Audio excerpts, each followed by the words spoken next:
نو طالبانو ورونو وی بعضې خلک دي له لذایزو نه د هغه شیان چې خوندونه ترې اخیستل کېږي وی هغه نه کوي هغه شیان نه خوري دوی وایي دا د تقوا منافي ده د دې آیات نه الله عز وجل علما استدلال کوي چې کلو مما رزقکم الله حلالا طیب دا هېڅکله د چا منافي نه دي نبی علیه السلام به طالبانو غوښه خوړله نبی علیه السلام به صفت هم کو نبی علیه السلام به حلوا خوړله حلوا طالبانو یعنی کل حلو خواږه اوس کله کله حدیث کې راځي نبی علیه السلام یحب الحلوا تاسې به دا حلوا نه ښیي طالبانو چې دا موږ او تاسې پخوو دا حلوا په جزیرة العرب کې نه وه طالبانو کوچان به زه هم تر اوسه هم نه پېژني کېږدۍ کې دا حلوا کله کوچان پخوي که پخوي طالبانو جزیرة العرب کې حلوا نه وله دغه حلوا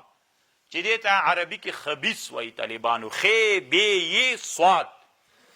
نو دا طالبانو کله چې ایران فتح سو د ایران د فتح نه وروسته طالبانو ورونو مسلمانان چې ایران ته راغلل نو بیا ایرانیانو نه د حلوا جزیرة العرب ته راوړل سوي اول چې راوړل سوي هم د حضرت عثمان رضی الله عنه راوړي دې ته هم فکر وي طالبانو ورونو د حلوا ملیان بیا غلط تعبیر کوي نبی علیه السلام دغه حلوا کوي نبی علیه السلام هم ښه ایسېدله دا صحیح نه ده طالبانو دا د رسول الله زمانه کې بیخي وله نه ده حلوا حلوا یعنی کل حلو خواږه شی رسول الله ته ډېر وخوند اوس عرب هم طالبانو خوږو سره سخته جوړه ده یو ورځ حضرت حسن رضی الله عنه ناستو فالوزه چې خوړل فالوده یې خوړله تاسو فالوده پېژنئ طالبانو دا څه رقم شی ده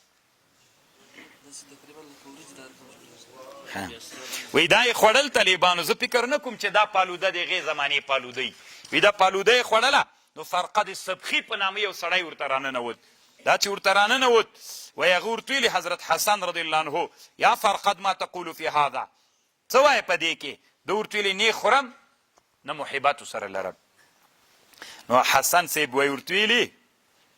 وی دا به څنګه نه خورې ته لعاب النحل لاړې د شاتو د موچۍ بلباب البر